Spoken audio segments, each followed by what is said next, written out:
Bonjour et bienvenue à Presse Éco, votre tribune hebdomadaire d'analyse, de commentaires et d'avis de débat sur les sujets qui ont marqué l'actualité nationale et internationale avec nos chroniqueurs autour de ce plateau, des visages que vous connaissez, des analystes, des professionnels des médias. Avec eux, nous décryptons l'actualité. Aujourd'hui, nous allons évoquer toujours le sujet qui, en tout cas le sujet qui est majeur dans l'actualité ces 3 dernières semaines. Il s'agit donc du Covid. Au Burkina, nous comptons aujourd'hui 484 cas, 150 guéris, 155 guéris, pardon, et 27 décès. Nous allons évoquer ce sujet-là où il y a beaucoup de choses qui se disent, nous allons analyser ensemble. Et puis, deuxième sujet, c'est la situation sécuritaire au Burkina, avec une flambée encore des attaques à l'est comme au nord. Nous allons évoquer ce sujet. Et puis, dernier sujet international, c'est la France. Le président Macron qui a rendu donc visite au professeur Didier Raoult. Vous vous souvenez, il s'agit de celui qui a donc lancé la chloroquine comme étant le remède, en tout cas, pour le moment, pour soigner donc, le Covid, ceux qui sont atteints de coronavirus. Alors nous allons parler de ce sujet-là avec mes invités. À ma gauche ici, Parfait Silga, il est journaliste et analyste. Merci Parfait d'être sur ce plateau. Merci. Et puis à droite, Faustin Évariste Concebo, il est chroniqueur média, il est le président du cercle d'éveil, qui est une association de défense des droits de l'homme, également premier porte-parole du Forum alternatif des citoyens. Merci Évariste d'être sur ce plateau. Et juste à la gauche d'Évariste, Mamadou Ali Compaoré, il est donc journaliste. Aujourd'hui, il est cadre au ministère de la Communication. Merci d'être sur ce plateau. Et puis, enfin, dernier invité, Vokouma Joachim, directeur de publication de Casseto.net. Avec eux, on va donc discuter de ces sujets-là qui sont des sujets majeurs. Il est question aujourd'hui encore de Covid-19. Au Burkina Faso, on voit la courbe qui n'est pas du tout, j'allais dire, qui est toujours ascendante. On a l'impression que rien n'est fait. On a l'impression que tout se complique davantage. La peur, la psychose continue de gagner les Burkinabés. Aujourd'hui, on est à 484 cas. 155 guéris, Dieu merci, 37 décès, c'est aussi tout. 27 décès, on parle d'une létalité supérieure à la norme mondiale. Nous faisons autour de 6%. Est-ce que c'est vrai? Alors, c'est tout ça ensemble. Mais nous allons également parler d'un ensemble de sujets. Mais d'abord, un tour d'étape sur les 27 cas et la montée aussi des cas. On note qu'à Falangoutou, par exemple, à Falangoutou, totalement au Sahel, on a eu 2 cas dans le dernier bilan qui a été fait. Oui. Oui, c'est vrai. C'est la preuve que l'application des mesures qui ont été édictées par les autorités sanitaires ne sont pas encore très bien respectées. Les gens ont l'impression qu'on brime leur liberté, leur envie de faire des choses qu'ils avaient l'habitude de faire avant. Donc, ils ne respectent pas vraiment strictement les gestes barrières qui ont été édictés et qui sont essentiels pour circonscrire la pandémie. Donc, ce n'est pas surprenant qu'effectivement, à Falangoutou, il y ait un cas positif là-bas. Ça a été la même chose pour les autres régions.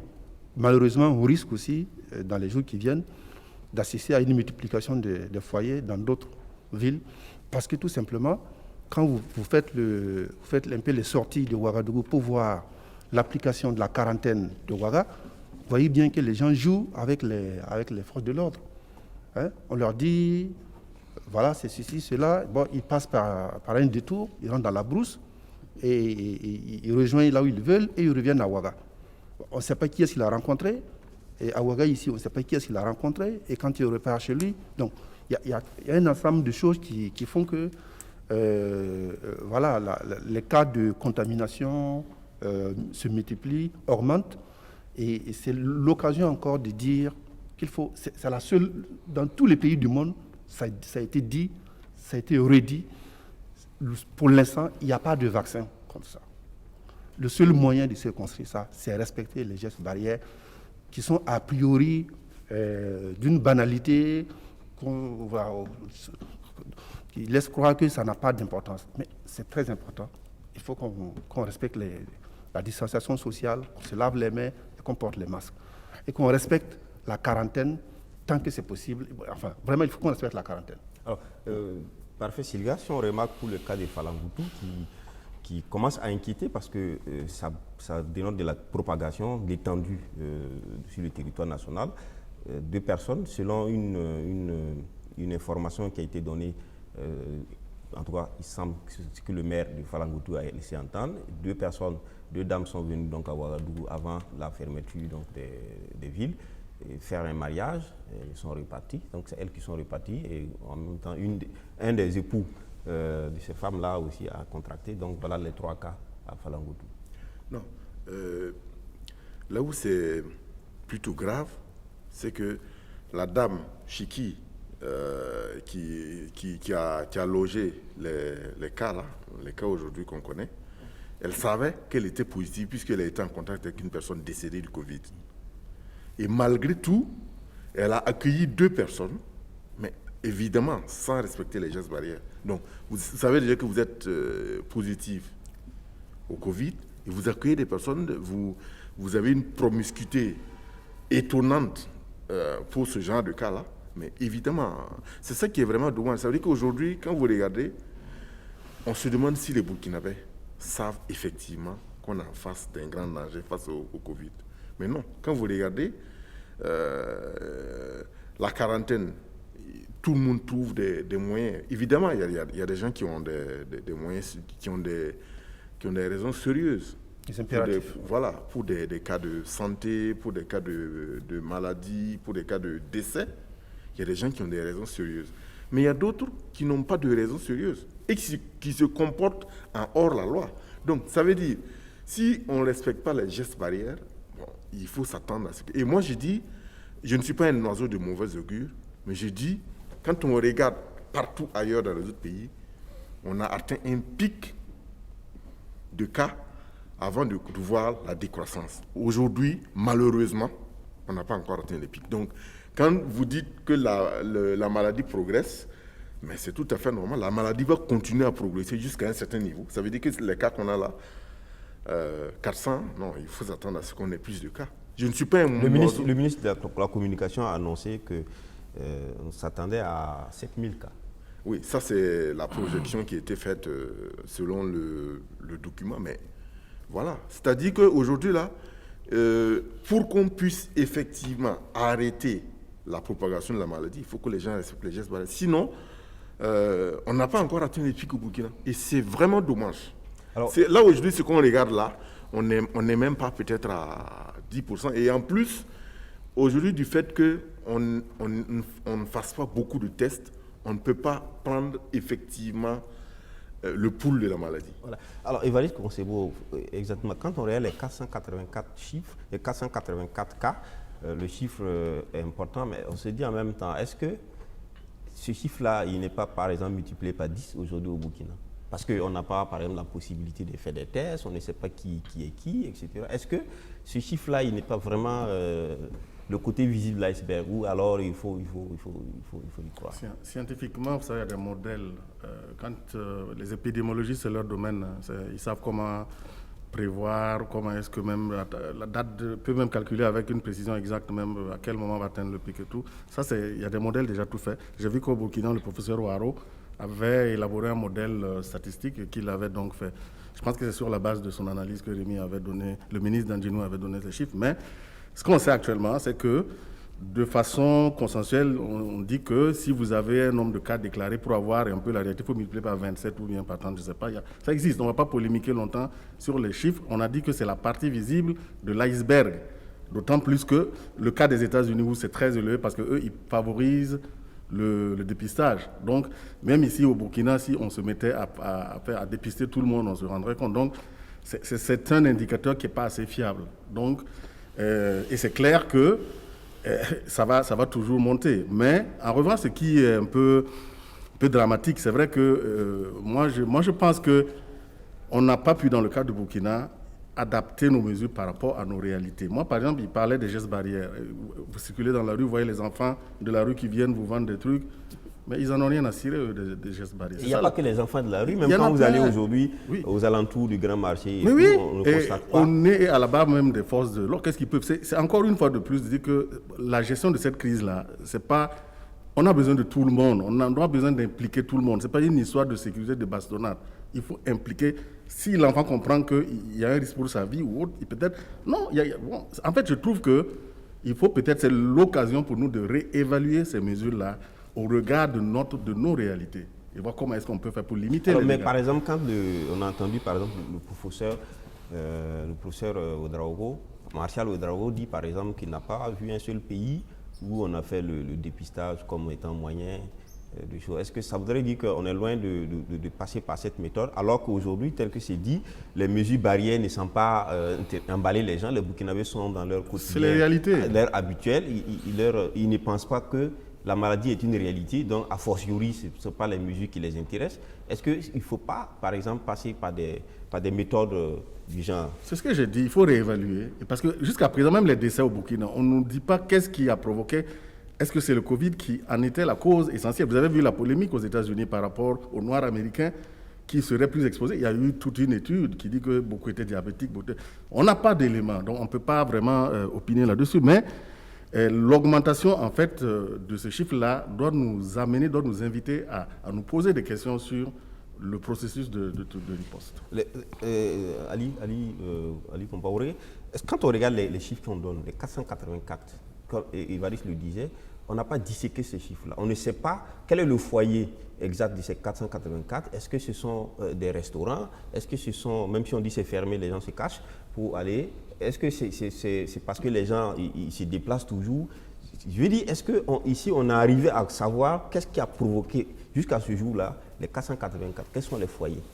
Bon, je crois que Faustin a très bien expliqué à la suite de ce que Foukouma a dit.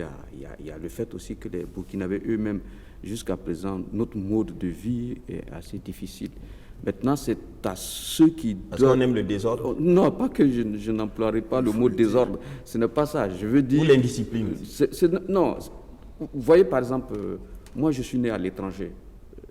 Quand je suis arrivé au Burkina, le premier geste qui m'a choqué ici, c'est que quand je rentre dans une famille, les enfants, quand ils arrivent, ils ne me disent pas bonjour, ils me tendent systématiquement la main. Ils ne me parlent même pas, ils me tendent la main. Ça m'a choqué comme comportement quand j'ai vu. Mais petit à petit, moi aussi je suis rentré dans le jeu. Je tends la main et puis je fous le camp. Je rentre, je vois des gens qui sont assis, je serre les mains, je pars. Donc c'est une façon de vivre. C'est notre socialisation. Voilà, c'est ça aussi quelquefois qui est notre problème. Je ne dis pas que c'est mauvais. Le fait de se serrer la main, c'est humain, c'est chaleureux, c'est bien. Mais il se trouve aussi que maintenant, face à des situations pareilles, ça devient compliqué. Ce qu'il faudra peut-être dire, effectivement, c'est de chercher à savoir les 484 cas là viennent d'où et comment on peut discuter avec ceux qui sont malades pour qu'on essaie de retracer un peu leur façon de vivre, leur parcours et tout, pour qu'on puisse trouver les moyens afin de circonscrire le mal. Sinon, donner des chiffres comme ça, 484 cas, 466, on ne pourra pas s'en sortir. Vous avez donné le cas des Américains, des Noirs américains, on a dit que beaucoup étaient malades du diabétique et tout cela. Donc, il faut que nous arrivions tous au Burkina Faso ici à revoir notre façon de vivre, à comprendre que ce qui se passe, ce n'est pas de la rigolade, c'est sérieux, et que les gestes barrières doivent être respectés. Et les gestes barrières doivent être respectés par tout le monde, pas seulement par le petit peuple en bas, mais également par ceux d'en haut aussi, afin qu'on puisse arrêter la question propagation. Un peu, est-ce qu'on n'est pas en retard par rapport à un mode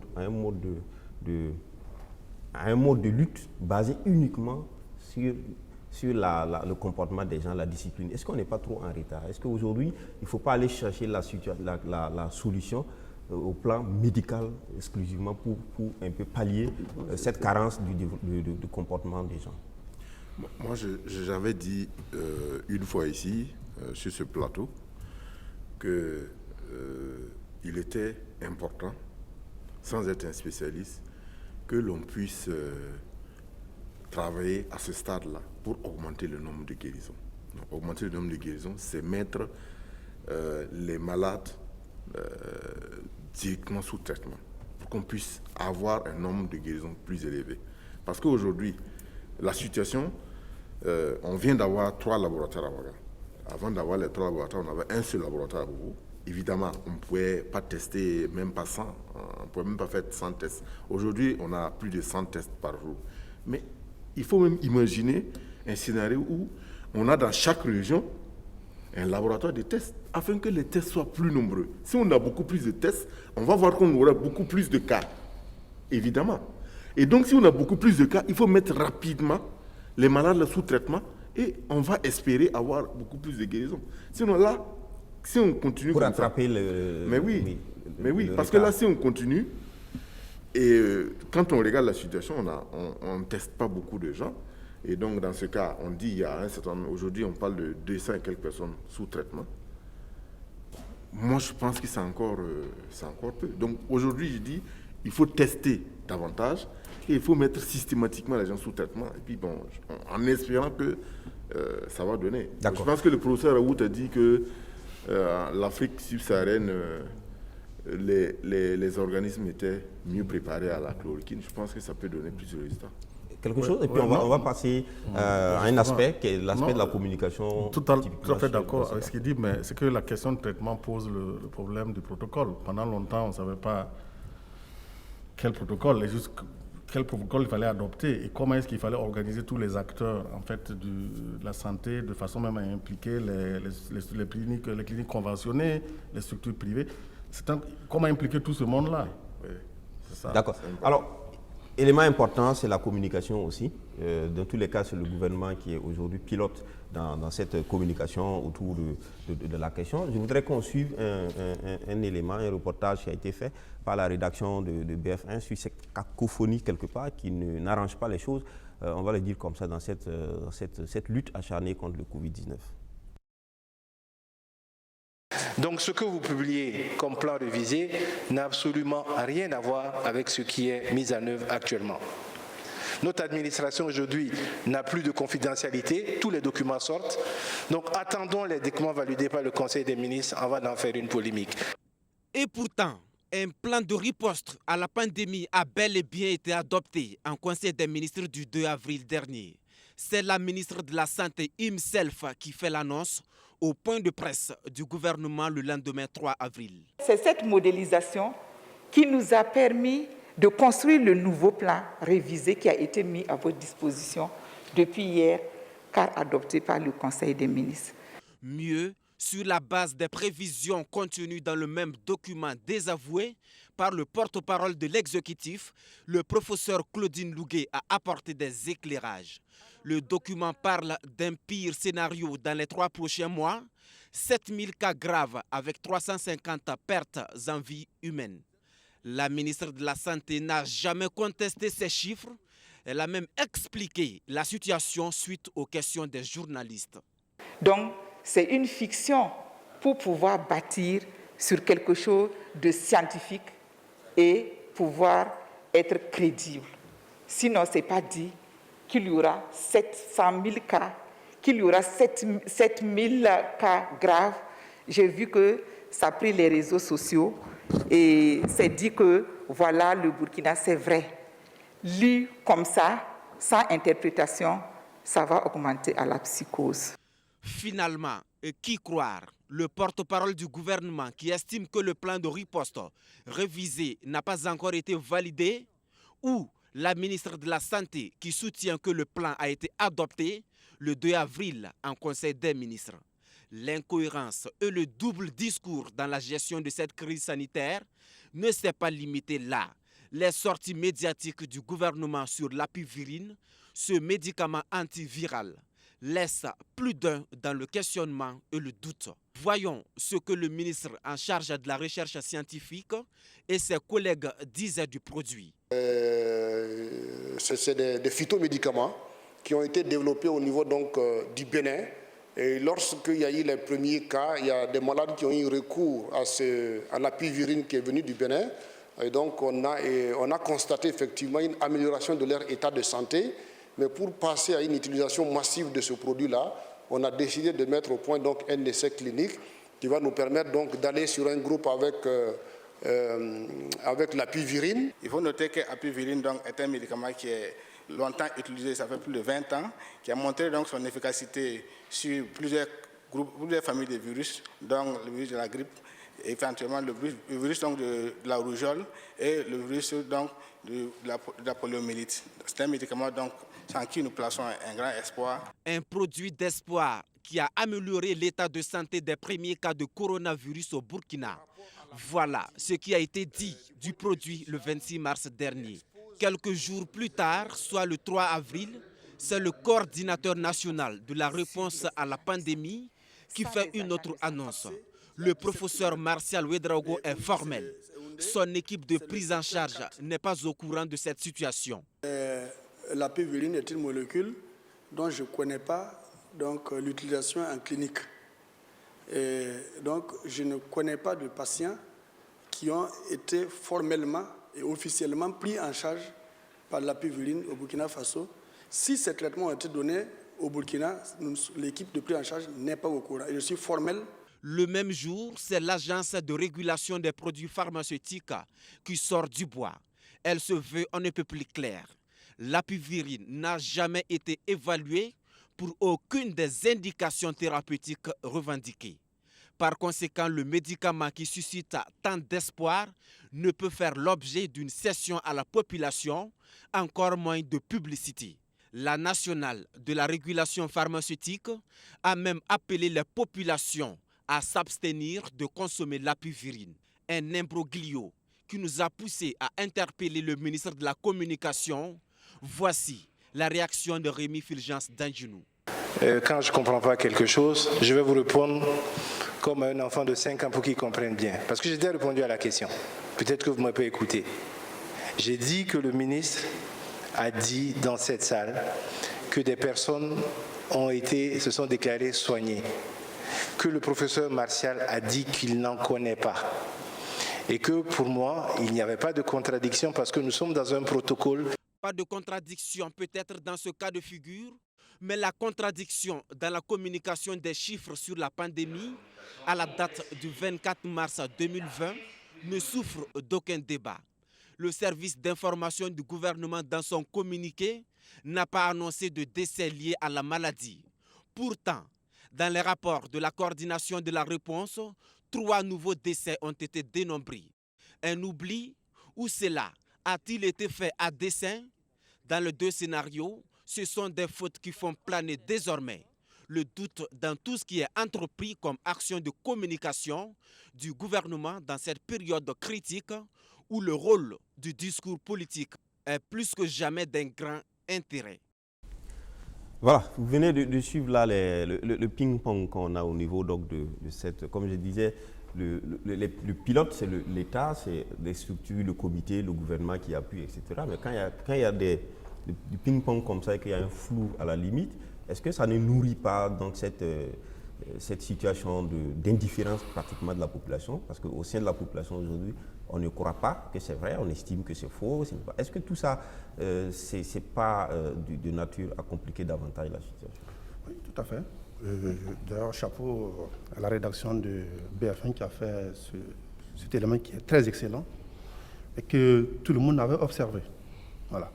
Et à ce niveau, quand même, de la gestion de la crise, un mois après, il y a des choses quand même qui ne sont pas compréhensibles. Dès le début, il y a eu un cafouillage, dès le début. Mais on peut comprendre que c'est le début où on tâtonne. Les premiers cas qui ont été révélés le 9 mars, là, le couple de pasteurs, on a mis du temps, énormément de temps avant de révéler leur identité. On a mis du temps. Enfin, les autorités sanitaires, la ministre a mis du temps avant de révéler l'identité, alors que on connaissait que c'était ce couple-là. Mais dans cette affaire-là, ce n'est pas une question de stigmatisation. Si des personnes qui ne rassemblent pas des milliers de gens, il y en a qui tombent malades, a priori, les chances qu'ils contaminent beaucoup de gens sont minces. Mais il y a des gens qui rassemblent du monde autour d'eux. Quand ces gens-là sont contaminés, il faut qu'on le sache pour protéger les autres. Pour se protéger d'abord eux-mêmes et puis protéger les autres. Ça n'a pas été le cas. Puis on a suivi ce que les éléments montrent, une cacophonie dans les annonces, dans les chiffres. Personnellement, j'avais été un peu en colère lorsque les 3 décès avaient été soustraits du bilan du 24 mars. Parce que dans le bilan, c'est écrit noir sur blanc, décès à ce jour 3. Et quand le communiqué du SIG est envoyé aux médias, il n'y a pas ce chiffre-là. c'est quand même assez fâché. Ça jette le doute sur les chiffres qui sont communiqués après. Et ce n'est pas bon. Ce n'est pas bon pour les scientifiques, ce n'est pas bon pour la coordination, ce n'est pas bon pour l'opinion. Et quand on regarde ensuite toute une série d'impairs, bon, je pense que quand même on est face à une situation très grave et que la communication doit être bien coordonnée et que quand on n'a pas de chiffres fiables, ce n'est pas obligé systématiquement de venir au point presse là pour dire des choses qui ne sont pas consolidées. Moi, c'est mon point de vue. Et il faut qu'on évite que les gens évitent de se contredire du jour au lendemain, parce que ça déstabilise. Parce que là, on a vu quand même le procès Martial et le procès Al-Kassoum se contribuent sur bien de choses, la pivirine. Alors, Évariste Konsebo, on ne passera pas sans le dire. La semaine dernière, nous avons parlé donc de ce plan révisé qui faisait 177 milliards, qui a été d'ailleurs annoncé par le président du Faso lors de son discours solennel. Alors, et après, il est dit que ce n'était pas un document adopté, mais là, dans l'élément, on dit que c'était un document adopté. Finalement, on a vu une révision, une coupe au niveau donc, du budget qui était consacré à la prise en charge, qui était de 121 milliards. On est revenu maintenant à 55 milliards, mais le total du plan est resté le même, 177 milliards.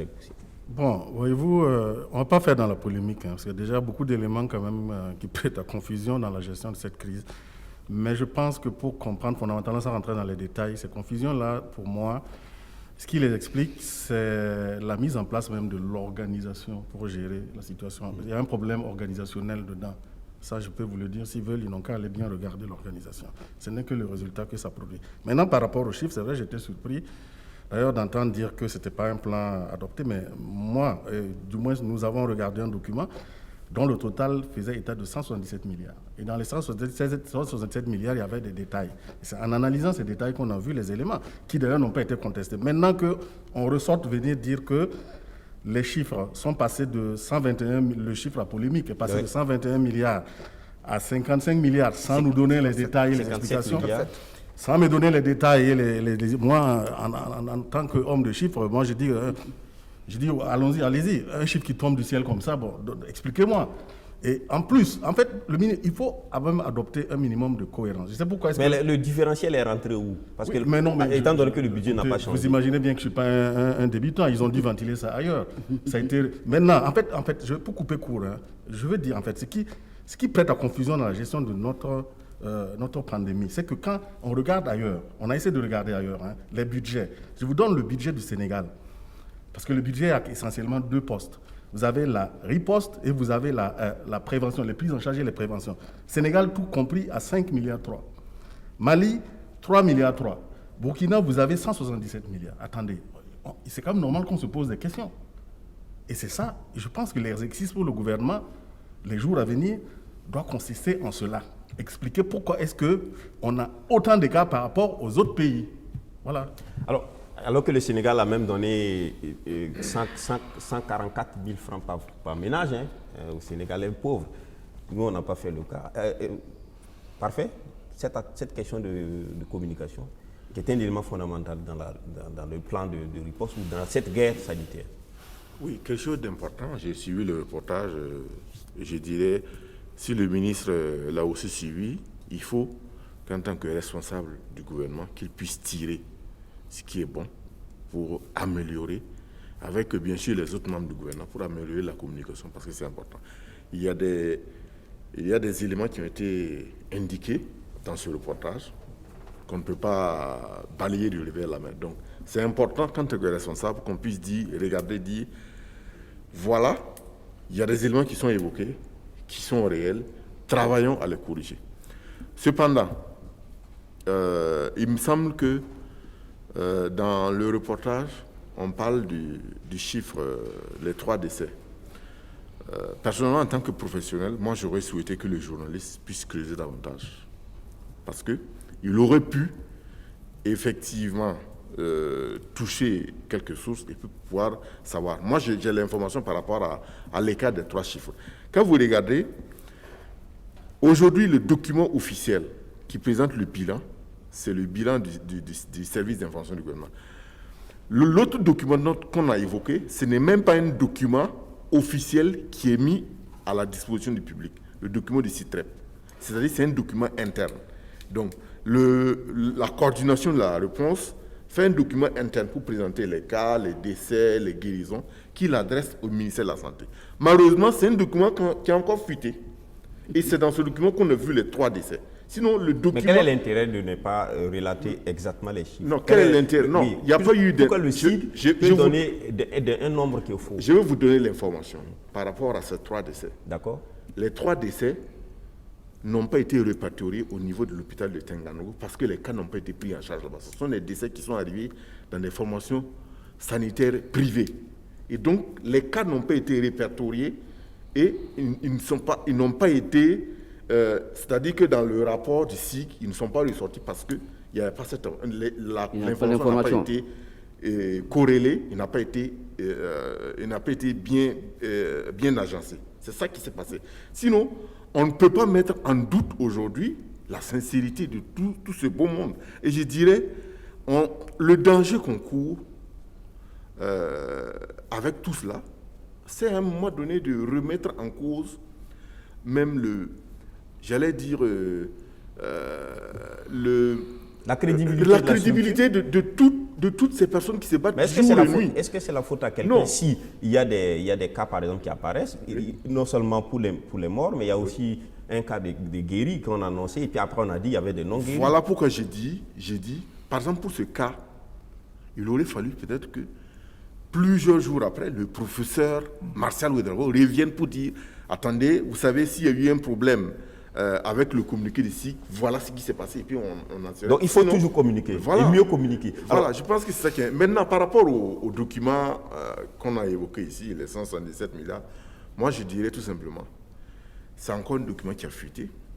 Oui, mais tant mieux pour les journalistes. Non, mais c'est ça. Notre pays est un gruyère finalement. Je veux dire, mais le problème, il est là. C'est un document qui n'était même pas adopté. Oui, mais attends. Ça veut dire qu'il n'était pas officiel. Parfait, Silga. Oui. Le président du Faso, oui, peut-il venir donner un chiffre non adopté par le Conseil des ministres? Parce que dans sa déclaration, oui, il a dit que c'était un plan révisé de 177 milliards. Voilà. Et deuxième élément... Si ce n'est pas adopté, pourquoi est-ce que le président peut avoir la certitude, ou alors on peut faire croire au président que le chiffre de 177 ne va pas changer? On doit adopter et qu'il y a des amendements à faire. Je suis tout à fait d'accord avec vous. Quand vous dites, oui, c'est un document qui était... voilà. Mais quand vous parlez des 121 milliards, est-ce qu'on était aujourd'hui... L'information que j'ai, c'est que c'est un document qui a été produit par un comité qui devrait être transmis à un niveau plus haut. Mais Madame la ministre a dit que ça a été adopté. Oui, c'est sur parole. Non, le problème, c'est vous êtes en train de dire... Juste une petite précision. Non. Parce que les 121 milliards font partie des 177 milliards, montant repris par le président du Faso. Voilà. Et Madame la ministre a dit que c'est un plan révisé adopté par le gouvernement. Donc on a induit le président... milliards. Ouais, donc le président a été induit en erreur. Non, il était induit en erreur. Je ne sais pas si vous voulez dire que c'est pas... Non, je suis en train de vous dire que le document dans lequel il y avait les 121 milliards n'était pas le bon document. Deuxième élément... Mais les 121 milliards faisaient partie des 100... C'est un élément constitutif des 177 milliards. Le deuxième élément que je veux dire, la chose la plus importante, ce n'est pas le budget. Ah, c'est quoi? Mais c'est où aller chercher l'argent. Alors qu'aujourd'hui, on a l'impression qu'en fait, il y a 177 milliards posés, mais vous avez que des gens veulent bouffer. Ils veulent mettre dans leur poche. Aujourd'hui, non. Peut-être aussi qu'il faut poser la question très importante d'ailleurs. Où est-ce qu'il faut trouver cet argent? Où est-ce qu'il faut trouver cet argent? Où est-ce qu'on met cet argent également? Comment le Sénégal a fait? Le Sénégal a fait son plan. Non, parce qu'il faut comparer aux autres. Pour le Burkina, je ne sais pas. Oui. Je sais que pour le moment, l'État a débloqué 500 millions. Oui. Il y a eu les contributions. Pour le moment, nous n'avons aucune vision, aucune lisibilité. Tous les jours, nous voyons dans la presse qu'il y a X, Y qui donne tant, X qui font encore pas. La communication a fait le point sur... Il faut faire ce point. On va évoluer. On va revenir dessus avec les questions des téléspectateurs. Ali, très rapidement, sur cette question. En fait, on est en face ici d'une communication de crise. Voilà. Or, les crises ne sont pas annoncées, ça tout le monde sait, et les crises sont subites. Je suis en train d'enfoncer une porte déjà ouverte. Le problème ici, effectivement, c'est que ceux qui dirigent ce pays à l'état actuel, face à la situation, ne sont pas à la hauteur. Ils ne sont pas à la hauteur pour gérer la crise. Donc quand on me parle de... Ce n'est pas un document, ça a fuité, ça ceci, ça cela. Ça montre une certaine forme d'amateurisme en haut. Et ça ne peut pas, on ne peut pas accepter. Nous, Alors, nous ne sommes pas... La question de dire que ceux qui sont là n'ont pas la capacité, est-ce que ça ne repose pas le problème justement de ce que certains ont dit? Le Burkina a des spécialistes qui ont participé dans le cadre international des Nations Unies à des épidémies, Ebola en Afrique centrale, en Afrique, au Libéria, etc. Et ces personnes sont là, par exemple. Je vais revenir sur ça. Moi, je connais très bien le professeur Ouedraogo, Martial Ouedraogo. Je vous ai dit que ma mère a été soignée, ma maman a été soignée par ce monsieur, et il s'est bien occupé de ma mère. Elle est décédée, mais il s'est bien occupé d'elle. Et à l'époque, quand on en a parlé, j'ai profité pour lui rendre hommage. Il se trouve que ce monsieur ne peut pas être la personne indiquée pour gérer ça. Voilà. Au sein de notre État, au sein même du régime MPP, il y a des personnalités capables de gérer cette question. On m'a parlé du professeur Nicolas Méda. Je vous jure que je n'ai jamais vu le professeur Nicolas Méda, lui et moi, face to face. D'accord. Je ne l'ai jamais vu. Donc, on ne peut pas me soupçonner, on ne peut pas m'accuser, ou bien on ne peut pas dire qu'Ali a des accointances avec... Non. Donc, c'est pour vous dire, pour répondre à votre question, pour vous dire, il y a des hommes dans ce pays capables de gérer la situation. Mais, comme on est dans un régime mouta mouta, pour reprendre leur expression, ils préfèrent prendre des gens qui ne peuvent pas faire l'affaire. D'accord. Maintenant, alors, par rapport à la communication, dont je vous parle, par rapport à la communication dont je vous parle, j'ai dit que c'est une communication de crise. Et les gens ne sont pas adaptés, ils n'ont pas les rudiments nécessaires pour faire face à ça. Ils croient que communiquer, c'est mentir, c'est blaguer. Ce n'est pas ça. Vous parlez, tout à l'heure, on a parlé de ceci, de cela, de voilà, mais on a eu un ministre qui est malade, qui n'a pas voulu dire qu'il est malade. D'accord. Alors, et ça aussi, le problème d'organisation. Puisque nous sommes sur le volet communication. C'est ça, oui. Moi, en fait, je note deux aspects très importants, en dehors, bien sûr, du problème organisationnel. Là. Il y a l'absence notoire du chef de l'État. On ne l'a pas. Je pense qu'il a manqué aussi une occasion de jouer son rôle de leader dans cette crise. Parce qu'on ne l'a pas trop senti. Et pire encore, le Premier ministre. On se demande par moment, est-ce qu'on a un Premier ministre? C'est ça la question. Il y a le président du parti majoritaire. Oh non, ça c'est très important. On va continuer, on va évoluer. Alors sur la question, sur le second point de la prise en charge aujourd'hui, il y a beaucoup de problèmes également. Là, les gens disent un peu partout, on a vu des images circuler qui montrent en fait au niveau du CHU Blaise Compaoré. On a vu par exemple qu'il y a des toilettes qui ne sont pas du tout commodes, qui ne sont pas saines, etc. On a vu aussi que les gens disent ne pas avoir leur ration alimentaire comme il le faut quotidiennement. Personnellement, j'ai eu un appel d'alerte de Bobo, pas de Ouaga d'ailleurs, sur les questions d'alimentation. Alors, très rapidement, sur cette question de prise en charge, Évariste. Non, le prise en charge, moi j'ai vu ces images. Bon, c'est vrai qu'il y a beaucoup de gens qui se sont plaints, hein, ça c'est sûr même avant. Mais ça, c'est lié toujours à l'organisation. Moi, je dis qu'il y a un problème d'organisation. Maintenant, moi, les histoires des toilettes, je suis désolé, mais ce n'est pas le gouvernement qui va aller nettoyer ces toilettes. Mais c'est l'organisation qui doit permettre qu'on prenne en charge correctement les gens et que, moi, je ne sais pas, il y a un responsable de cet hôpital. Alors, mais peut-être il faut préciser que l'hôpital Blaise Compaoré qui reçoit aujourd'hui le contingent des personnes victimes de Covid. Le nom officiel, c'est Tengango. Oui, mais moi, on s'en fout du nom officiel. Alors, là-bas, l'hôpital a été donc réquisitionné. Donc, il n'appartient plus à la direction générale quant à son fonctionnement aujourd'hui. Donc, on remonte à l'organisation. Là, revient à l'organisation. Je voulais dire quelque chose par rapport à l'organisation. Lorsque la pandémie du Covid-19 est apparue, sur ce plateau, vous nous avez demandé, à la fin de l'émission, qu'est-ce que chacun de nous pouvait apporter, donner comme opinion, comme idée, pour qu'ensemble on puisse faire face à la situation. Moi, personnellement, j'avais dit qu'il fallait revoir la question de l'organisation. Et j'avais dit qu'il fallait que le ministère de la Communication, parce qu'il faut sensibiliser les gens, le ministère de la Santé devait être en tête parce que c'est une question de santé, le ministère de l'économie et des finances parce qu'on a besoin d'argent, le ministère de la culture pour revoir un certain nombre de choses. Il fallait rencontrer tous ces gens, les responsables religieux et coutumiers, tout cela, pour qu'ensemble tous ces gens s'asseyent et qu'on leur explique, pour leur dire, voilà une nouvelle maladie qui est dans notre pays, qui s'appelle le coronavirus, voilà comment ça fonctionne, voilà ceci, cela. Voilà ce que nous devons faire, voilà ce qu'il nous faut comme argent. Nous n'avons pas cet argent, voilà.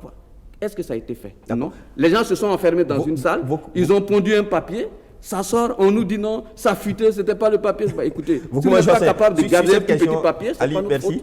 Sur cette question de la prise en charge, il y a beaucoup de complaintes. Ration alimentaire et même comment on appelle ça, la réaction des équipes d'urgence, etc., qui viennent chercher des gens appellent, on les reçoit pas, des gens sont chez eux à la maison, etc. Il y a plein de choses qui se disent sur cette affaire. Juste. Oui, mais il y a un confrère d'ici, de BFM, qui a dû adapter les autres médias pour pouvoir être pris en charge rapidement. Moi-même, dans ma famille, j'ai des gens qui m'ont raconté comment c'était la croix et la bannière quand ils ont appelé le 35-35 pour se faire prendre en charge. Ça, c'est une évidence. Mais j'ai le sentiment que le personnel médical est débordé. Ça, c'est le sentiment que j'ai. Ils sont débordés. Et là, ils travaillent vraiment à flux tendu.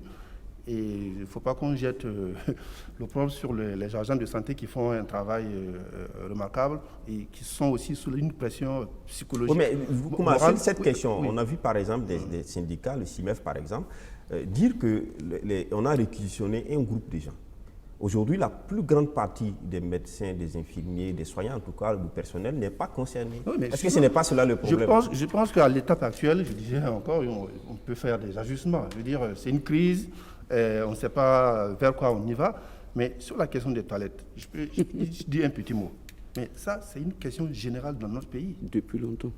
Ça, c'est un aspect que personne ne prend au sérieux. Vous allez même dans les hôtels, dans les maquis, ça c'est le service. Oui, mais quand on est dans un cas, par exemple, on est dans un cas exceptionnel, où on a réquisitionné un hôpital pour servir de lieu, par exemple, d'interner des malades. Tout à fait. Quand même, le service, j'allais dire, de nettoyage. Oui, mais on ne change pas de comportement du jour au lendemain parce qu'on est en crise. C'est-à-dire que ça, c'est une question de... Et l'alimentation, parce que les gens s'y plaignent aussi. Effectivement, l'alimentation, je suis... Quand on passe la matinée jusqu'à attendre 16 heures pour avoir un premier repas pour un malade. Voilà, j'ai lu ça, je ne sais pas quelle est la véracité de cette information. Lui disait que le personnel était débordé. Je n'ai pas d'éléments qui me permettent de porter un jugement sur cela, mais dans les jours à venir, on le saura, c'est pas compliqué. Mais ce qui est important à cette étape-là, c'est ce qu'on dit ici. D'accord. Il n'est jamais trop tard pour bien faire. Tout à fait. Merci. Okay. Il n'est jamais trop tard pour bien faire. Merci. Il y a des postes qu'il faut réaménager et puis mettre des gens qui sont compétents, qui peuvent faire le travail. Parce que nous sommes dans une guerre. Nous sommes dans une guerre, c'est vrai, quelles que soient les crises, il y a des gens qui s'en sortent toujours un peu plus riches. Ils vont gagner quelque chose. C'est connu, c'est pas un problème. D'accord. Mais l'essentiel, c'est que le combat soit gagné, la guerre soit gagnée et qu'on limite la casse. Et même si des gens vont s'en mettre un peu là, c'est pas parfait, Sylvia. Non, je voulais dire, Ali a dit quelque chose d'important. Il dit une crise, personne ne la prévoit.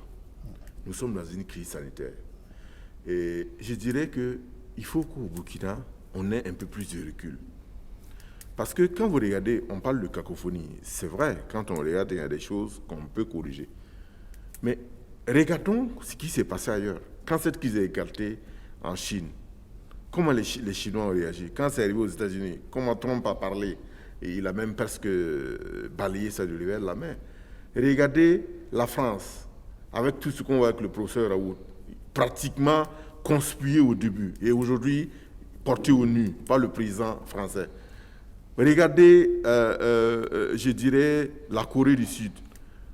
Personne n'était préparé à cette pandémie. Donc je dirais...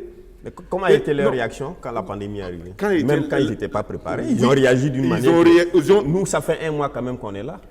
Apparemment, un mois après, est-ce que les choses avancent? Monsieur Loukman, je pense que quand je suis lancé, laissez-moi continuer. Vous avez vos opinions. Ce n'est pas des opinions, je pose des questions. Je veux que les téléspectateurs comprennent bien. Ailleurs, il y a la crise est un événement. Même les autres, ce que je veux dire, comment on gère la crise? Je veux dire que nous devons avoir beaucoup de compréhension, beaucoup de tolérance envers ceux qui gèrent cette crise. Vous savez pourquoi? Parce que même ailleurs, personne n'était préparé.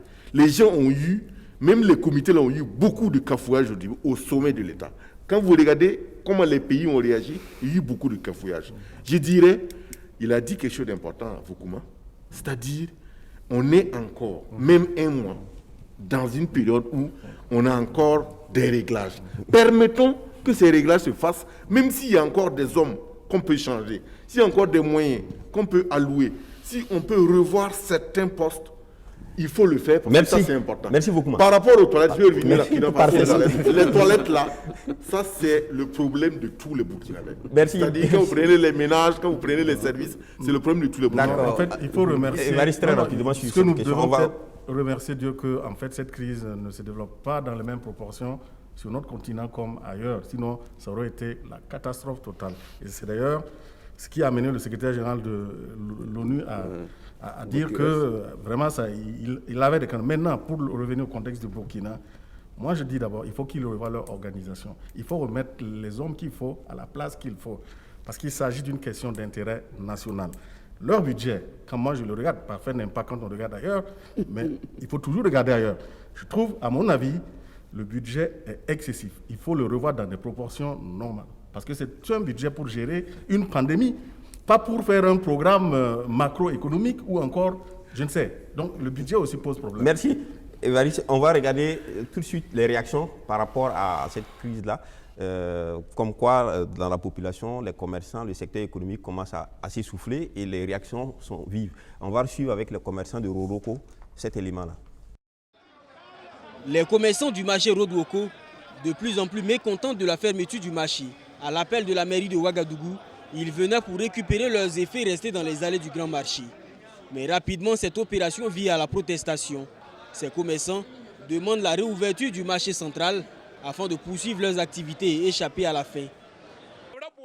Aujourd'hui, il était prévu que le quartier 1 passe récupérer les affaires. Demain, c'est le quartier 2 et ainsi de suite. Mais tout ça, c'est terminé. Nous voulons dire aux autres que nous avons décidé de ne rien ramasser. Aux commerçants des zones 2 et 3, ce n'est donc plus la peine de venir, jusqu'à ce que le maire nous dise quelque chose. Et ce que nous souhaitons, c'est la réouverture du marché. Il faut que cela se fasse parce que nous souffrons trop. Vous savez, la fermeture des marchés va créer d'autres maladies. La faim est une autre forme de maladie. Elle fait que vous ne réfléchissez plus assez et vous faites des bêtises. Nous les supplions de bien vouloir ouvrir le marché pour que les commerçants puissent travailler. Depuis la fermeture des marchés, les dons de vivres se sont multipliés en faveur des petits commerçants. Pour ces derniers, ils ne sont pas disposés à accepter la charité. Ils veulent simplement retrouver le chemin des marchés. Ici, nous n'avons rien reçu comme don. Même si des dons ont été distribués, moi, je n'ai rien vu et rien reçu. Et il faut qu'ils sachent que le Burkinabé n'aime pas mendier. Il n'aime pas qu'on lui fasse la charité. Qu'on prenne juste des mesures pour ouvrir et nous allons nous débrouiller pour nous nourrir. Un sac de riz de 25 kg pour 40 personnes, c'est vraiment difficile. Et le riz en question n'est pas de qualité. Chez moi, on ne le cuisine pas et ce n'est pas pour faire le malin. Ces dons ne peuvent pas du tout nous aider. C'est tellement insignifiant que s'il fallait cuisiner et manger tous ensemble, on ne serait pas rassasiés. C'est comme si on n'avait rien reçu. Dans un communiqué daté du 9 avril, le maire de Ouagadougou invite les commerçants n'ayant pas d'emplacement fixe au marché central à s'inscrire auprès de ses services pour en bénéficier dans 6 autres marchés secondaires. Pour les manifestants du jour, Armand Bewende ne fait que déplacer le problème.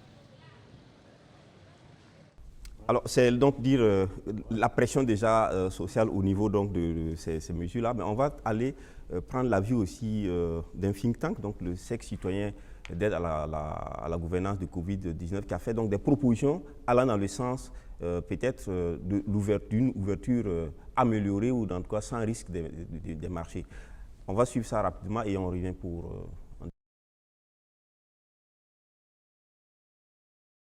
Notamment distinguer les portes d'entrée en nombre réduit et des portes de sortie, de disposer à chaque entrée un dispositif lave-main, d'instaurer la prise de température à chaque entrée.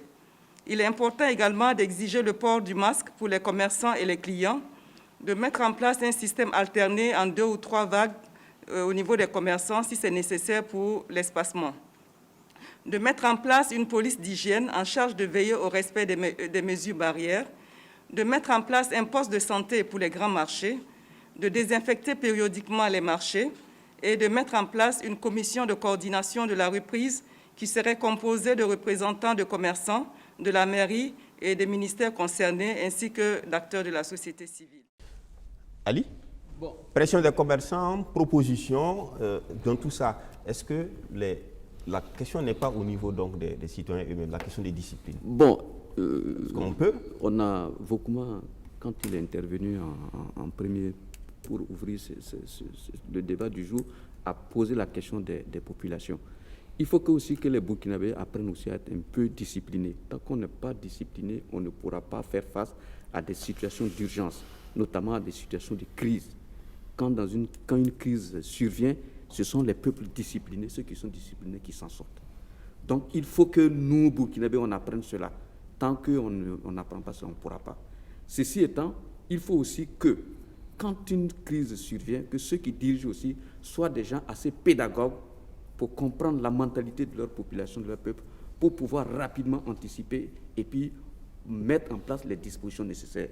Et Foster Konsombo a passé tout le temps à poser la question de l'organisation.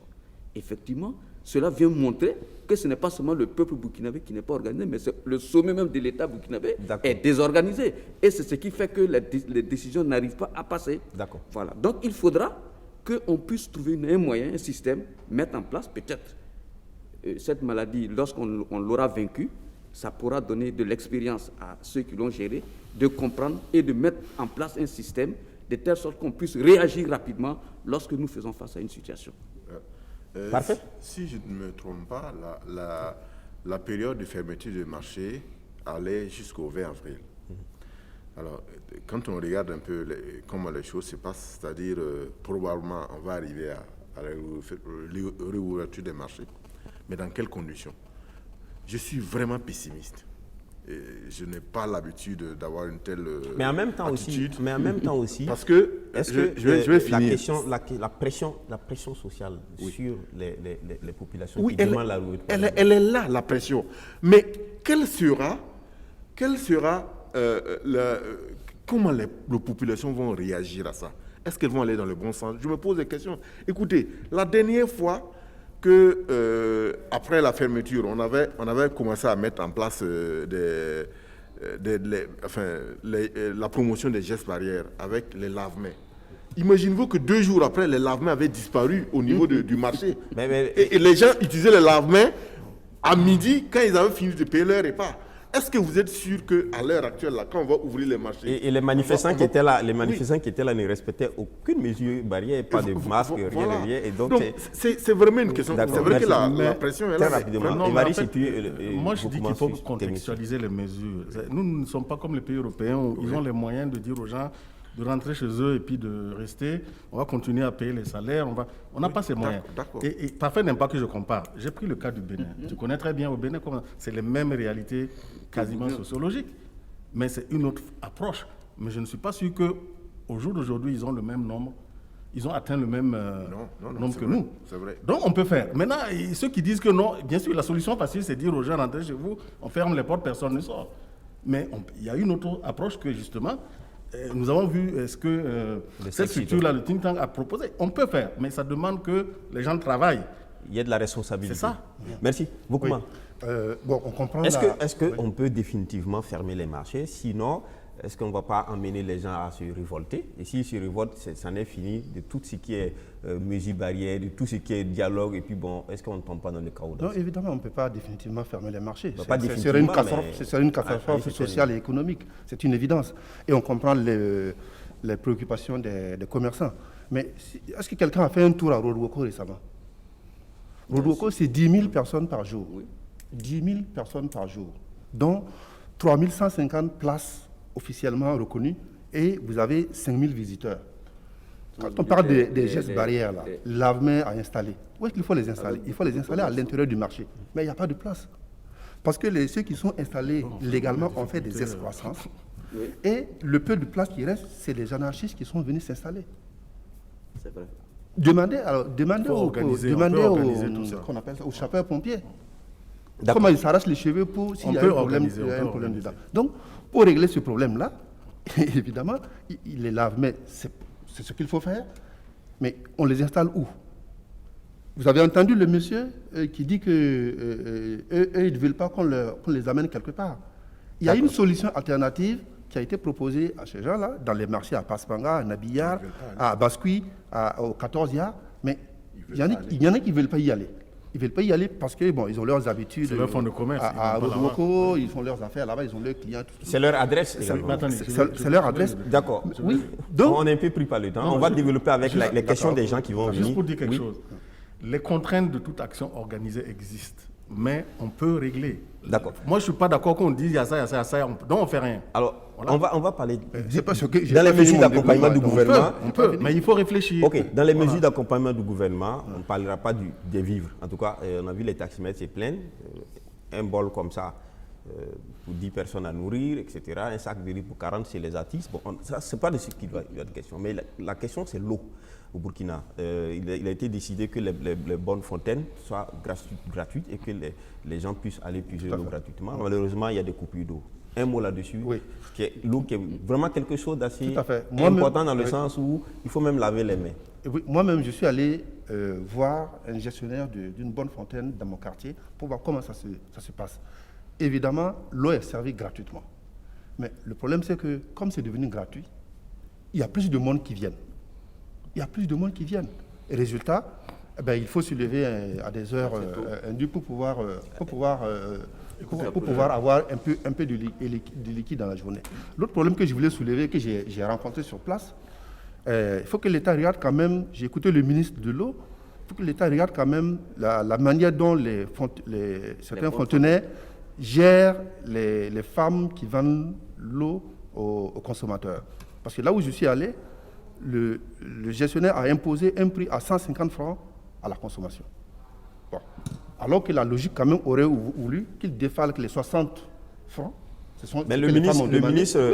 ce que je vais dire, c'est qu'il faut que l'État regarde ça de très près. Et qu'ils allaient réprimer tous les tenanciers, justement, il faut effectivement mettre en place un dispositif pour aller voir sur place ce qui se passe, parce qu'il y en a qui se prennent pour ce qu'ils ne sont pas et qui outrepassent ce que le président a dit. Mais cette histoire de gratuité, là, des limites, moi je n'y crois pas, parce qu'à quelque part, il y a quelqu'un qui va le payer. Donc, c'est l'État qui va payer. L'État, c'est nous. Oui, c'est vraiment. Donc, si on peut... En fait, il y a un des commerçants qui dit qu'eux, ils ne demandent pas le monde.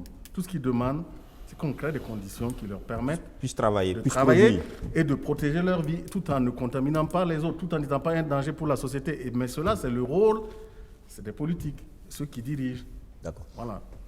Non, évidemment. Parfait. Il y a aussi l'eau qu'on parle au niveau de Ouagadougou, mais dans le monde rural, la question de l'eau est là aussi. Oui, évidemment. Il n'y a pas de gratuité là-bas, parce que ça ne concerne que les villes concernées par les mises en quarantaine. Oui, c'est une manière de voir les choses. Mais j'allais dire... La mesure n'est pas circonscrite. Hein. Non, j'allais dire que le problème, c'est que cette crise-là vient de trouver une crise que nous avons depuis des années, que nous n'arrivons pas à gérer. Et évidemment, quand le mois d'avril arrive, on a un problème d'eau, on a un problème d'électricité. Et donc, j'allais dire qu'on va jongler avec tous ces deux problèmes-là. Et jusqu'à ce que Dieu nous fasse la grâce. Très rapidement, je pense que Foster Chose Parfait a bien campé la situation. Le mois d'avril est connu au Burkina Faso. On n'a pas d'eau, on n'a pas d'électricité. Ça, c'est des choses, des constantes qui reviennent chaque fois.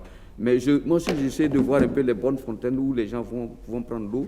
Je pense qu'au niveau sanitaire aussi, ça pose un problème aussi des questions sanitaires là-bas. Là-bas aussi, c'est un grand désordre. Et on peut aller prendre l'eau et repartir à la maison avec le Covid dans son seau d'eau. Donc, je pense qu'aussi, il faut que... Il n'y a pas de distanciation sociale. Voilà. Donc, il faut aussi quand même que quand on prend les décisions, derrière, on trouve un mécanisme pour faire appliquer les décisions pour que ça soit très bien fait. Il ne faut pas prendre les décisions et puis laisser les populations comme ça à elles-mêmes.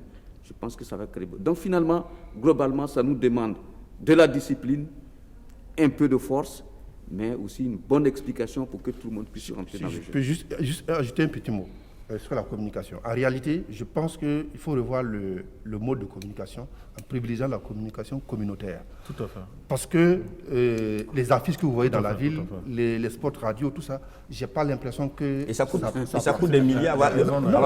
Le budget de la communication, c'est 1 milliard. Peut-être que ça justifie que... C'est pour donner au Rastaman pour qu'il chante. Je pense qu'en allant, parce que j'ai fait l'expérience, en allant discuter avec les gens, tu te transformes même sur place. Oui. Je sais pas quoi, en communicateur. En conseiller, oui, pour dire voilà ce qu'il faut faire, c'est ça qu'il faut faire. Merci Vokouma. On va terminer sur le plan national, bien sûr, avec la question sécuritaire qui semble être un peu occultée, ou en tout cas oubliée par les uns et les autres, alors que derrière le rideau donc, de la lutte contre le Covid-19, il y a aussi des attaques qui continuent. Les plus belles, le 9 avril, il y a eu l'attaque contre le détachement militaire de Solé. 5 militaires sont tués. Le 9 avril, à Tawalbougou, dans l'Est, donc 3 personnes ont été égorgées. Le 9 avril, plutôt le 7 avril, dans le Gourma, des hommes armés ont égorgé encore 5 personnes.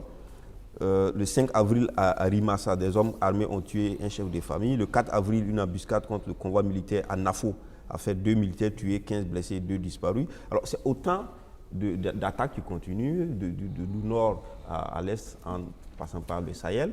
Alors, c'est ça qui fait la complexité et de la situation au Burkina Faso. C'est-à-dire que avant le Covid, on était sur un front et on a beaucoup de militaires. Même bon, voilà, si vous voulez. Oui, tout à fait. Voilà. Donc je parle du front qui était le plus front militaire, voilà, sécuritaire. Le front sécuritaire. On a beaucoup de militaires qui sont engagés. Il y a aussi beaucoup de moyens. Quand vous regardez aujourd'hui, presque tous les crédits sont réorientés dans cette crise sécuritaire. Et c'est dans ce contexte-là que le Covid vient. Mais j'allais dire que on peut avoir l'impression, quand on regarde effectivement la recrudescence des attaques, que les choses sont un peu stagnantes. Mais je crois que la détermination là est toujours là, en tout cas du côté des FDS. Ils sont toujours là parce que quand on regarde aussi, il y a toujours des actions qui sont menées. Il y a aussi, j'allais dire qu'il y a des victoires qui sont remportées par les FDS. C'est-à-dire qu'aujourd'hui, le Burkina est engagé dans 2 fronts et évidemment, il faut tenir les 2 bras. J'allais dire comme... il faut tenir les 2 bras, il faut tenir dans les 2 sens, c'est-à-dire dans le sens de la lutte contre le Covid qui vient s'ajouter à la lutte contre l'insécurité. Donc, il ne faut pas baisser les bras. Il ne faut pas baisser, il ne faut pas changer d'engagement. C'est-à-dire qu'aujourd'hui, on ne doit pas dire le Covid est là, donc nous allons réorienter les priorités. Non, il n'est pas question de dire qu'on réoriente. Les 2 sont des priorités. Si on n'a pas de sécurité, on n'a pas de développement au Burkina Faso. Ali ? Bon, il a bien posé la question. Avant le Covid, il y a le terrorisme auquel notre pays faisait face. Le terrorisme continue de faire beaucoup de victimes dans une grande partie de notre pays. Quelqu'un m'a dit que sur les 13 régions, il y a au moins 6 régions de notre pays qui ne sont pas sous le contrôle ou qui sont menacées, qui ne sont pas totalement des zones sécurisées pour le Burkina Faso du fait de l'insécurité. Dieu merci, les soldats qui sont sur le terrain, malgré la modicité de ce qu'ils ont, arrivent quand même à contenir la chose.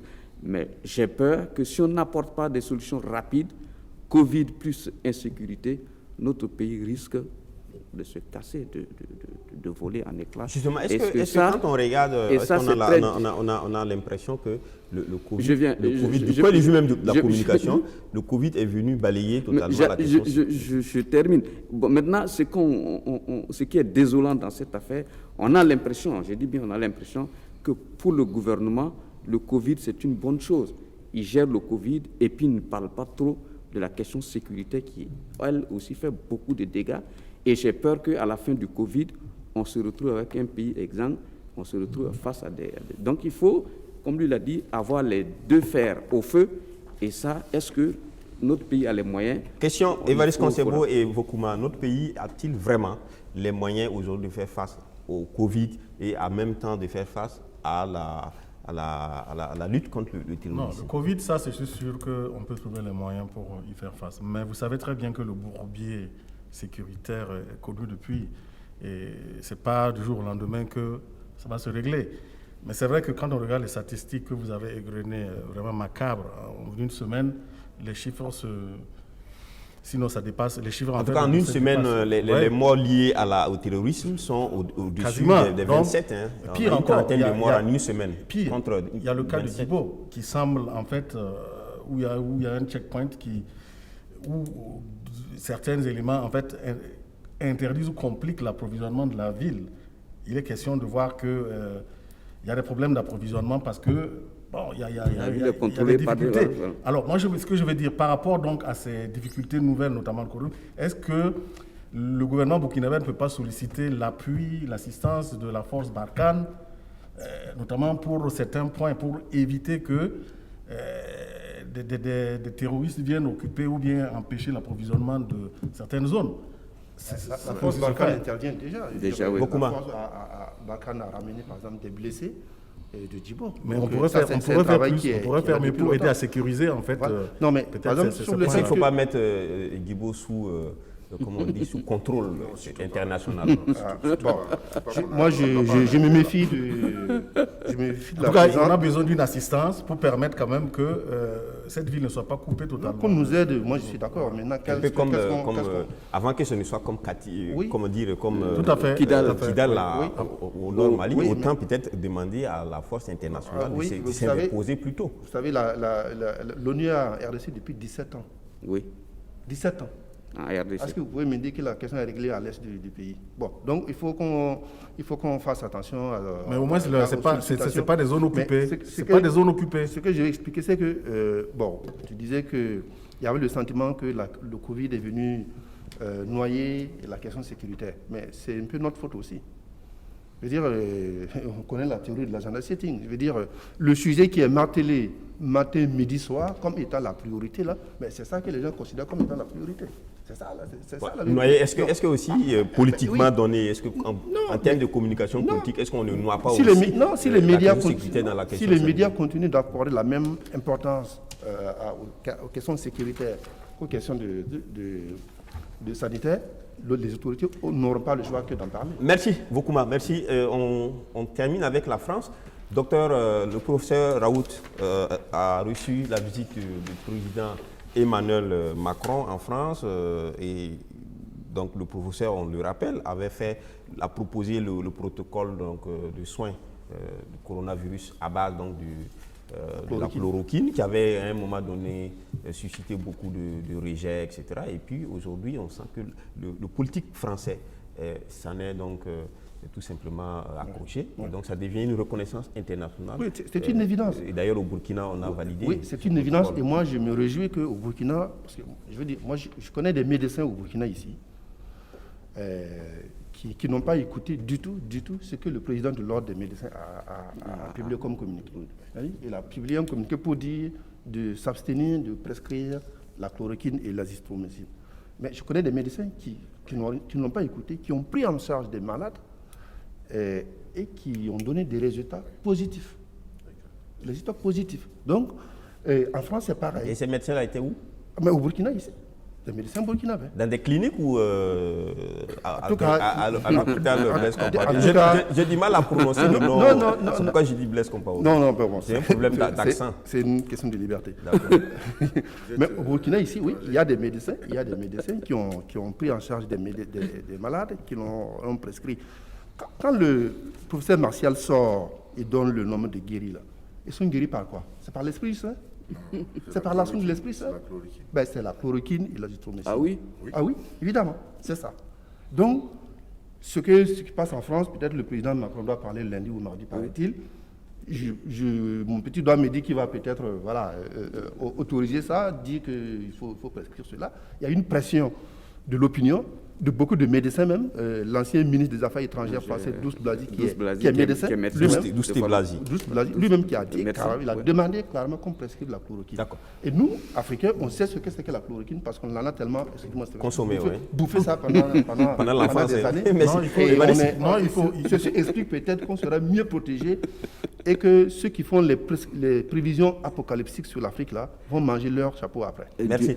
Évariste, et puis on va prendre notre premier téléspectateur. On est dans leur espace maintenant. Évariste va demander la parole. Non, en fait, c'est pour dire tout simplement que c'est une reconnaissance. La visite du président français au professeur Raoul est une reconnaissance. Et en même temps, j'espère que ça va être un encouragement pour lui, pour qu'il persévère, en fait, parce qu'il a fait face à toute l'industrie pharmaceutique qui voulait rien entendre. Lui, il était préoccupé par l'urgence qui était de sauver des vies. Et là, je pense que chapeau. Il était tenu par son serment moi, d'Hippocrate. Je salue un peu le tempérament de ce monsieur. C'est un professeur. Et il vient me montrer encore une fois de plus. Un peu fou s'il est bon. Oui, c'est un marginal. Non, parce qu'il n'a pas suivi l'information classique. Ça vient nous montrer encore que ceux qui croient que quand on est nombreux, on a raison. Le professeur Raoult vient de montrer qu'on peut être nombreux et être des imbéciles. Alors, parfait, on va prendre le premier téléspectateur, M. Ilboudo Lamoussa François, qui appelle de Ouagadougou sur le sujet du Covid-19. Bonjour à tout le monde et bonne fête de Pâques. Merci. Maintenant, je vais tout simplement parler au président du FASO et je mets à l'écart ses subalternes, les ministres, pour le dire ceci. Il faut mettre Ouagadougou en quarantaine et tout de suite. Ouagadougou. C'est une question de vie et de mort. Et je le propose de dire Machiavel Simco. Monsieur Ilboudo, oui. Très rapidement, Ouagadougou est déjà en quarantaine. Voilà pourquoi on ne peut pas y sortir. Non, je vais dire confinement, en fait. Parce que quarantaine, c'est une idée avant. Mais du moment que les mesures ne sont pas respectées, il faut monter de grade. Parce que, et puis, il y a des rumeurs qui disent que Ouaro veut ouvrir les écoles. Je dis que s'il fait ça, il sera le seul responsable à répondre devant l'histoire. Parce que j'ai l'impression que les gens sont souvent dans leur nuage et ne regardent pas la réalité. Enfin, déjà même qu'on a du mal à faire respecter les mesures. Moi, je suis éducateur, je suis enseignant. Je sais que si on ouvre les écoles, on ne peut pas un seul professeur ne peut pas contenir 100 ou 120 élèves. Ce n'est pas possible. Moi, je ne sais pas où il a eu ces idées-là, parce qu'il faut sauver l'année scolaire. Il faut d'abord sauver la vie des enfants. C'est ça qui est important. Je ne peux pas comprendre ces gens Il y a des choses qui se passent dans le pays. Je ne sais pas si les gens, à un moment, réfléchissent. Excusez-moi l'expression. Le cas, ce que nous vivons ici aujourd'hui, je l'avais dénoncé au début, personne n'a cru. On est en plein dedans. Et je vous dis tout de suite, dès maintenant, si on ne met pas le Ouagadougou en confinement, l'apocalypse dont on dit que les gens nous souhaitent là, c'est des prévisions. Ils n'ont rien à nous souhaiter sur là.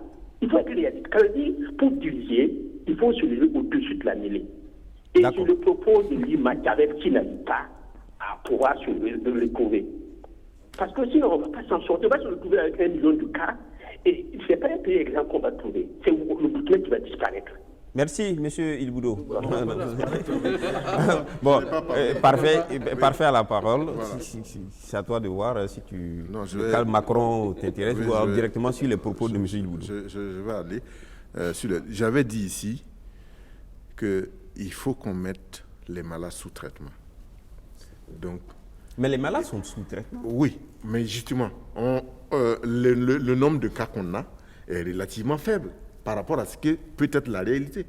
Et donc, vous mettez un nombre de cas, on a un nombre de cas faible parce qu'on a une petite marge, on a un petit chiffre on n'investit pas assez, on ne fait pas des tests. Qui ne représente pas la réalité.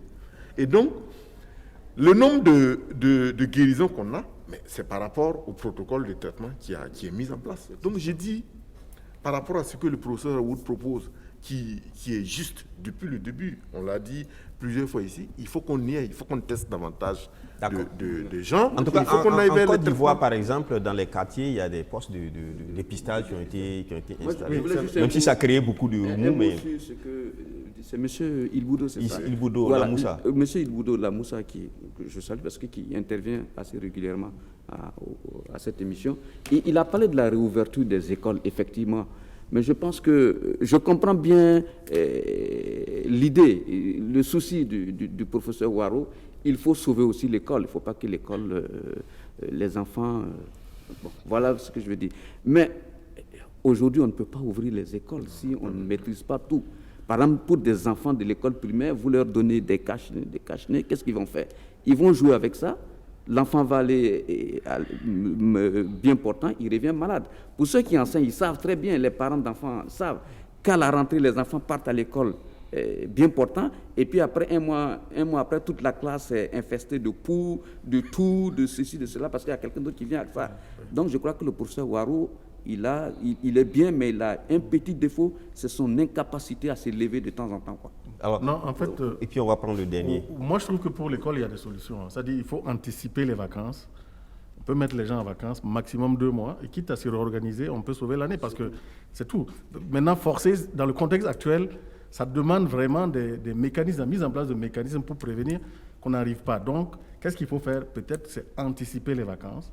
Et maintenant, après que l'épidémie va se calmer, réorganiser le calendrier. Voilà, on réorganise le calendrier. Maintenant, et c'est vrai que M. Lamoussa parlait de mettre confiné, voilà, ça me fait un peu sourire. Si déjà des gens ont des difficultés pour respecter la quarantaine, c'est pas le confinement. Ce qu'il faut faire peut-être, c'est, je vais dans le sens, une fois qu'on a un protocole qui est clair, il faut impliquer les structures privées, notamment les 5 amis autres, les structures conventionnées par l'État, et permettre qu'une fois qu'on dépiste la personne très tôt, on commence le traitement. D'accord, merci. On prend le deuxième et dernier téléspectateur qui appelle de Bobo, M. Ouma Touré. Toujours sur le même sujet. Monsieur Touré, bonjour. Bonjour, M. Touré. Bien.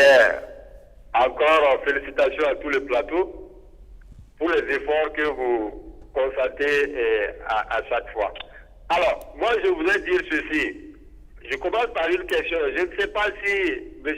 Silga est un porte-parole vice du gouvernement ou bien en tout cas, il travaille dans l'organe de liaison du parti au pouvoir ou quelque chose de ça. Chaque fois, il est en train de défendre le gouvernement, même contre les travailleurs. Je ne comprends pas cela. Mais bon, ce que je voudrais dire, l'heure n'est plus à la tergiversation de savoir qui est spécialiste, qui ne l'est pas, qui est habilité à traiter la question. Non, une fois qu'on a désigné quelqu'un, il a la latitude de rassembler tous les spécialistes. S'il ne le fait pas, c'est une erreur. Donc, qu'on arrête ces débats qui sont inutiles. Et puis, après tout ce qu'on a dit de l'information tendancieuse du gouvernement, de sa gestion même politico-clanique de la crise, je crois que tout ça c'est derrière, puisque le président, le premier responsable est déjà sorti. Il a parlé, il a donné des mesurettes. Moi, je ne les appelle pas des mesures, parce que si on les analyse au fond, on va voir qu'il n'y a rien. Pour quelqu'un qui n'a pas d'activité, je ne vois pas quel impôt même il doit aller payer pour qu'on l'exempte ou bien on l'exonère de cet impôt-là. Et donc, ce qu'il faut présentement, je pense que tout le monde doit assumer sa responsabilité. Parce que nous ne sommes plus à 2 cas comme au départ. Et des informations cachées. Aujourd'hui, la maladie s'est installée, tout le monde le voit. Il y a des morts, il y a des gens qui sont guéris. Donc, il faut aller de l'avant dans l'application des mesures. Et c'est à tous les niveaux. Maintenant, il ne faut pas s'asseoir dans des bureaux climatisés après avoir quitté des voitures climatisées pour rentrer dans des villages climatisés. Il ne faut pas rester à ce niveau et puis donner aux populations des mesures, des consignes qu'ils ne peuvent pas appliquer. Ce qu'il faut, c'est de mettre les moyens. D'accord. Merci, monsieur Touré. Au Sénégal, il y a eu 3 milliards, 2 milliards par-ci, par-là. Merci, monsieur Touré. Monsieur Touré, merci. Est-ce qu'on peut... Monsieur Touré. Oui. Bon, je voudrais juste vous demander, que pour ce qui concerne les chroniqueurs ici, oui. Pour les prochaines fois, ne pas vous adresser personnellement aux personnes, mais de prendre en compte leurs opinions et de discuter de leurs opinions. Parfait Silga n'est pas membre, il n'est pas porte-parole du parti au pouvoir, encore moins. Il ne travaille pas pour l'organe du parti au pouvoir. Oui. Voilà, il a une opinion et il faut respecter les opinions des uns et des autres. Voilà, merci. Un contre-pouvoir n'est pas un opposant, il critique. Merci beaucoup. Tel qu'on vous permet de vous donner votre opinion, il faut accepter les opinions des autres. Il a dit quelque chose qui était vrai, c'est-à-dire qu'on n'a pas forcément besoin de mettre l'oiseau rare pour diriger, mais si on nomme quelqu'un qui a un minimum de compétences, c'est une question de leadership. C'est sous son leadership qu'il doit maintenant réunir les compétences qu'il faut pour travailler. Or, il y a quand même un problème visiblement dans la gestion actuelle, dans l'équipe actuelle. On peut ne pas être un spécialiste, mais... Alors, par exemple, le cas de la France, la question de la politique sanitaire est gérée par la direction générale de la santé. Mais c'est normal, c'est comme ça. Au Burkina, ce n'est pas la direction nationale de la santé, générale de la santé est là, qui s'occupe des questions de politique. Il y a même une qui est chargée des questions d'épidémie. C'est aussi quand même un problème. Je voulais dire aussi quelque chose, c'est qu'il y a un débat, c'est que même dans les autres pays, il y a un débat qui se pose quand une crise comme ça éclate. C'est-à-dire, qui doit être à la tête de la structure? Est-ce un clinicien?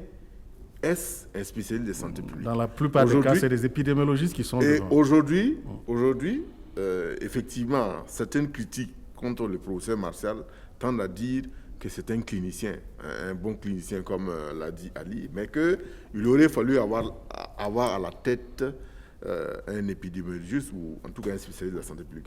Moi, je dirais, ce sont des débats, pour des pays comme nous, pour moi, c'est des débats... je ne sais pas quel terme. Mais je vais juste dire au Burkina, ici, il y a un dispositif national qui, pour les ripostes en cas d'épidémie, qui est là, qui n'a pas été utilisé. C'est le Chorus. Pas forcément le Chorus. Non, en tout cas, au niveau du ministère de la Santé, c'est le Chorus. Comment les épidémies sont gérées? Voilà. C'est-à-dire que... Comment les épidémies sont gérées? Les méningites, les épidémies de méningite sont gérées. Les épidémies de méningite sont gérées par le système national de santé. Mais ça devait être la même chose. Mais il y a une structure qui avait été mise en place qui est le Chorus. De toute façon, moi je dirais, mettons la personne qu'il faut à la place qu'il faut. Si aujourd'hui on a besoin d'ajouter d'autres compétences à l'équipe qui est là, mais il ne faut pas hésiter à le faire, pourvu qu'on atteigne le résultat. Merci. Si tu me permets, c'est un message que j'ai à l'endroit de l'ambassadeur de Chine au Burkina ici. Parce que depuis quelques jours, on casse des Africains là-bas, à Jiangsu, sous prétexte qu'il y en a qui ont été testés positifs. S'il peut envoyer un télégramme à son gouvernement pour dire que ça cesse, parce que je connais des gens qui sont prêts à manger du chinois ici aussi. Est-ce que c'est ce qu'ils veulent? On va rendre ça plus potable. Voilà. La question, c'est de dire qu'en Chine, il y a des Africains, burkinabés notamment, qui sont testés positifs. Et qui subissent des violences depuis 2 jours. Qui sont violentés. Oui, on les charge de leur lieu d'habitation, ils ne peuvent même plus rentrer. Ils sont mis en quarantaine, ils ne peuvent même pas rentrer dans un restaurant pour manger. Je suis d'accord, le président de la Commission de l'Union africaine a saisi l'ambassadeur de Chine qui est accrédité auprès de l'Union africaine pour attirer son attention.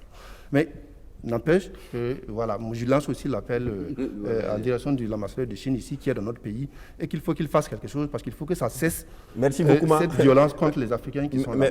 Merci beaucoup, le cri de cœur est passé. Pour terminer, la maladie n'est pas encore finie. Nous sommes toujours au front. On a encore le temps de réajuster les choses afin qu'on puisse prendre en charge tous ceux qui sont malades pour que le nombre de guérisons augmente et que le nombre de contaminations baisse. Pour cela, il faut que les gens arrêtent les petits calculs grégaires, on ne s'en sortira pas. Et voilà. Donc il faut, comme c'est un cri de cœur aussi que je lance comme document, il faut qu'on mette la bonne personne à la bonne place pour qu'on puisse travailler, on puisse sortir le Burkina Faso des ordures là, parce que ça ne va plus. Merci Ali. J'ai terminé par ce message de Lengani Isaka, donc notre chroniqueur habituel que vous connaissez, qui a donc contracté la maladie. Il a fait son test le mercredi et le samedi. Hier, donc, son test a été révélé positif. Il se trouve en ce moment pris en charge par les autorités sanitaires.